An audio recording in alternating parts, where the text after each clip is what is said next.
इति गोप्य प्रगायन्त्या प्रलपन्त्याश्च चित्रधा रुरुदु सुस्वरं राजन् कृष्ण दर्शन लालसा।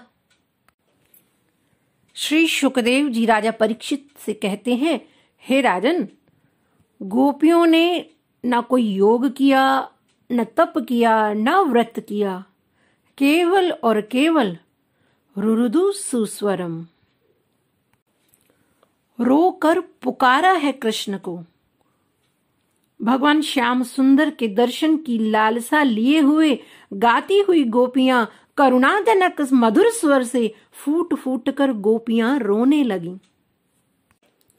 गोपी गीत में गोपियां रो रो कर प्रियतम के वियोग ताप में तपती हुई ऐसी विशुद्ध हुई कि सारा मल जलकर भस्म हो गया।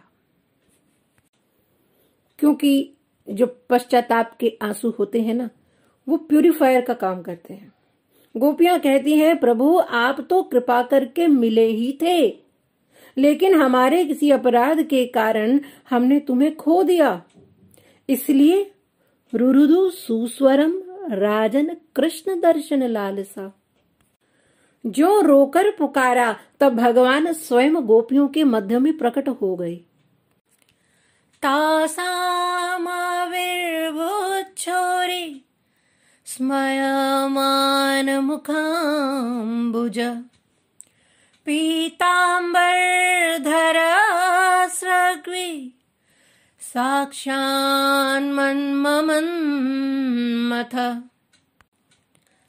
ऐसा दिव्य स्वरूप प्रभु ने प्रकट किया। उनका रूप सौंदर्य सबके मन को मथ डालने वाला था। अरे और तो और स्वयं कामदेव के मन को भी मथ डाला। कामदेव लज्जित हो गया प्रभु के सौंदर्य को देखकर। देखो, कामदेव आया था भगवान को मोहित करने और स्वयं मोहित हो गया। कामदेव के मन में अत्यंत पीड़ा हुई और वो मूर्छित हो गया प्रभु के स्वरूप को देखकर। श्री कृष्ण कौन है? काम के पिता। अब बेटा चाहे कितना ही बड़ा क्यों ना हो जाए, बाप से तो सदा छोटा ही रहेगा ना। पिता तो आखिर पिता है। तो जब भगवान प्रकट हुए, उनके मुख सरोज पर मधुर मुस्कान खेल रही थी। शीश पर मोर मुकुट, गले में वनमाला और शरीर पर पीताम्बर धारण किए हुए थे। मंद मंद मुस्कुराते हुए, बांसुरी बजाते हुए कृष्ण गोपियों के मध्य प्रकट हो गए। तम विलोक्यागतं प्रेष्ठं प्रीतयुतफुल्लदृशोबला उतस्थिर्युगपत् सर्वा स्तनव प्राणमिवागतम्। प्रियतम श्याम सुंदर को अपने बीच में आया देख गोपियों के नेत्र प्रेमानंद से खिल उठे। ये गोपियां सब की सब एक साथ ही इस प्रकार उठ खड़ी हुई जैसे प्राणहीन शरीर प्राणों के लौटने से ही उठ खड़ा हो। आज दर्शन पाकर गोपियों का जन्म मृत्यु का चक्कर ही छूट गया। भगवान श्याम सुंदर के दर्शन से उन गोप सुंदरियों को इतना महान आनंद हुआ कि उनके हृदय की सारी व्यथा ही मिट गई। वे गोपियां भगवान को पाकर पूर्ण काम हो गईं।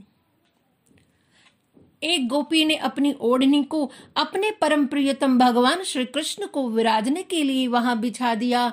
अरे बड़े बड़े योगेश्वर अपने विशुद्ध हृदय कमल में जिन भगवान के आसन की कल्पना किया करते हैं पर बैठा नहीं पाते, वे ही सर्व समर्थ सर्वेश्वर भगवान श्री कृष्ण यमुना तट की वालुका में गोपियों की ओढ़नी पर बैठ गए।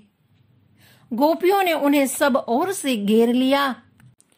एक गोपी ने कृष्ण का हाथ अपने हाथों में ले लिया, दूसरी ने भुजा को अपने कंधे पर रख लिया। तीसरी ने भगवान का चबाया पान अपने हाथ में ले लिया। चौथी ने भगवान के चरण अपने हृदय पर रख लिए। पांचवी ने प्रणय कोप से विह्वल होकर भौहें चढ़ाकर दांतों से होठ दबाकर अपने कटाक्ष बाणों से बींधती हुई भगवान की ओर ताकने लगी। छठी गोपी अपने निर्निमेष नैनों से उनके मुख कमल का मकरंद रसपान करने लगी। सातवीं गोपी नेत्रों के मार्ग से भगवान को अपने हृदय में ले गई और नेत्र बंद कर लिए। तुम बड़े नटखट हो, बाहर रहोगे तो ऐसे ही नाटक करोगे। अपने हृदय में बंद कर लूंगी तो जब चाहे दर्शन कर लूंगी। जैसे मुमुक्षुजन परम ज्ञानी संत को पाकर के संसार की पीड़ा से मुक्त हो जाते हैं, वैसे ही सभी गोपियों को भगवान के दर्शन से परम आनंद प्राप्त हुआ। कुछ गोपियां ऐसी थी जो कन्हैया को तिरछी नजर से देख रही थी और मानो कह रही हूं भगवान को, अगर ऐसे ही दूर भागना था तो बांसुरी बजाकर बुलाया क्यों। फिर सब गोपियों ने भगवान श्री कृष्ण के छिप जाने पर उनका दोष स्वीकार करने के लिए वे भगवान से कहने लगी। गोपियां क्या प्रश्न करती हैं भगवान से। बड़ा ही सुंदर संवाद हुआ गोपियों और कृष्ण के बीच में। गोपियां श्री कृष्ण से कहती हैं, भजतो अनुभजन्त एक एतद् विपर्ययम् नो भयांश्च भजन्त एतन्नो ब्रूहि साधु भो।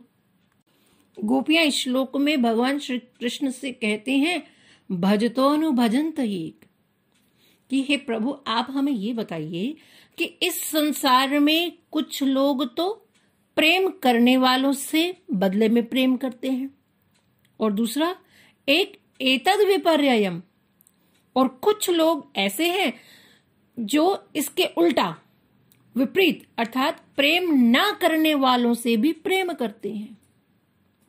नो भयांश भजन्त एक एतन्नो ब्रूहि साधु भो। और फिर गोपियां कहती हैं कि हे प्रभु, और कुछ लोग ऐसे होते हैं कि वो किसी से भी प्रेम नहीं करते, चाहे उनसे कोई प्रेम करे तो चाहे ना करे। तो हे श्याम सुंदर, हमें आप ये बतलाइए कि इन तीनों में से आप किसे अच्छा समझते हो, और इन तीनों श्रेणी में आप किस श्रेणी में आते हो। श्री कृष्ण कहते हैं, मिथो भजन्ति ये सख्य सर्वार्थिकान्तोद्यमाहिते नात्र सुहृदं धर्म सर्वार्थार्थ तदीनान्यथा।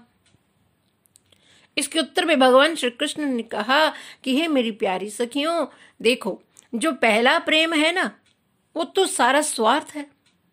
उस प्रेम में तो केवल लेन देन है। जो प्रेम के बदले में प्रेम करे ये तो व्यापार है। अरे ना तो उसमें सौहार्द है और ना ही धर्म।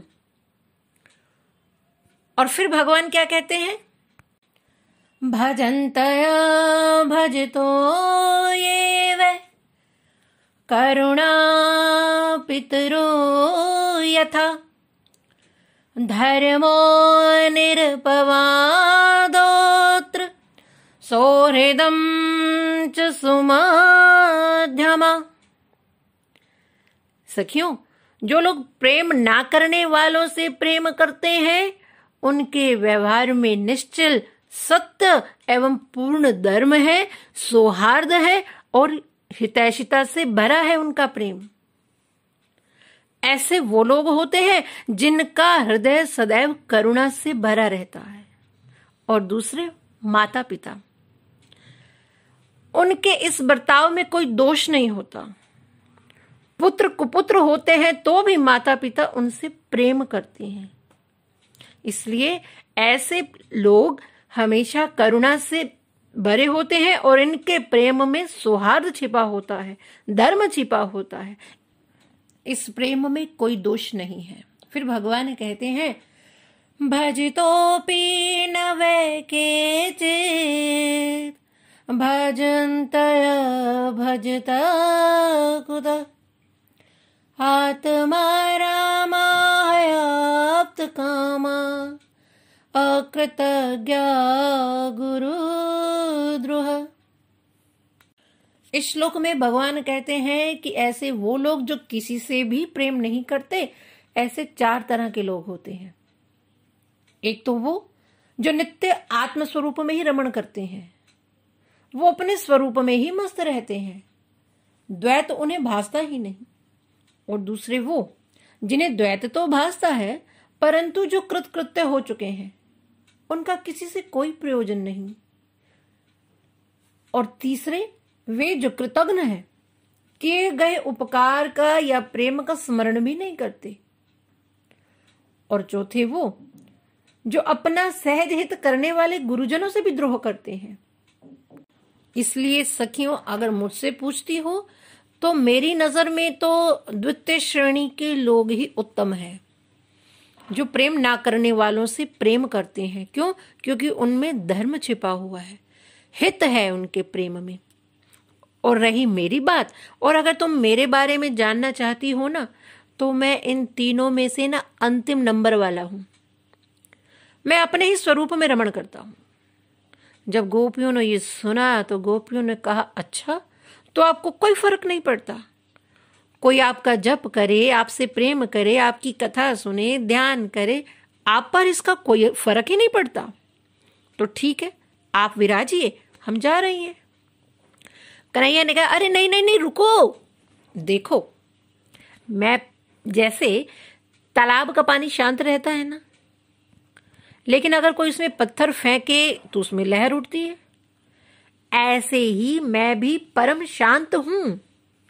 लेकिन जब कोई मेरा प्रेमी अपने प्रेम की कंकड़ी फेंकता है, तो मुझ में भी अपने प्रेमी के साथ विहार करने की, लीला करने की इच्छा जाग उठती है। इसलिए मैं भी तुमसे प्रेम करता हूं। तुम मेरे प्रेम में दोष मत निकालो। लेकिन हाँ, ये भी सत्य है कि मैं अपने प्रेम करने वालों से भी वैसा प्रेम नहीं कर पाता जैसा मुझे करना चाहिए। और मैं ऐसा इसलिए करता हूं ताकि उनकी चित्तवृत्ति मुझ में और भी लगी रहे। इसलिए मैं मिल मिलकर छिप जाता हूं।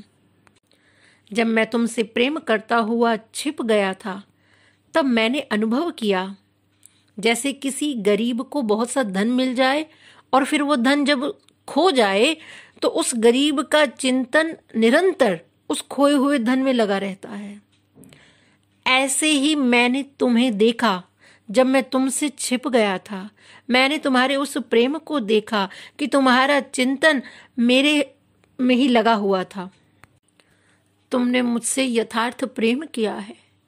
अरे, तुम्हारा प्रेम परम पवित्र है, इसमें लेश मात्र भी स्वार्थ नहीं। तुमने मेरे लिए घर गृहस्थी की बेड़ियों को तोड़ा, जो बड़े बड़े योगी यति भी तोड़ने में असमर्थ होते हैं। अरे, मैं तुम्हारे प्रेम के आगे नतमस्तक हूं। मैं तुम्हारा ऋणी हूं। मैं तुम्हारे इस प्रेम का ऋण चुकाने में सर्वथा असमर्थ हूं।